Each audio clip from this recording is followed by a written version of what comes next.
అన్ని దానాల్లో కల్లా గొప్పది అన్నదానం. అన్నం పరబ్రహ్మ స్వరూపం. అన్నం అమృతం. అన్నం మోక్షాన్ని ఇస్తుంది. ఎవరైతే నీ ఇంటి ముందుకొచ్చి ఆకలి అని చెప్పి అడుగుతారో అలాంటి వాళ్ళకి, లేని వాళ్ళకి, ఎవరు ఆకలితో ఉంటారో వాళ్లకు పెట్టేదే అన్నదానం అంటారు. ఉన్న వాళ్ళకు పెట్టేది కాదు, లేని వాళ్ళకి. ఎగ్జాంపుల్కి ఒక 10 రూపాయలు ఖర్చు పెట్టి మీరు ఒక అన్నదానం చేశారనుకుందాం, మీకు 10,000 కలిసి వస్తుంది.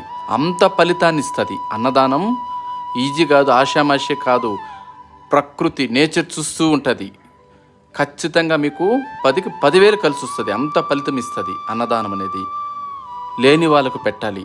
అనాథ శరణాలయాలు ఉండొచ్చు, ఎన్నో ఉంటాయి. ఇలాంటి చోట మీరు అన్నదానం చేస్తే మంచిది. టెంపుల్లో ఇచ్చారనుకోండి, ఆల్రెడీ అన్నదానం చేస్తారు. మీరు ఇచ్చినంత మాత్రాన ఏం పెద్ద ఉపయోగం ఉండదు.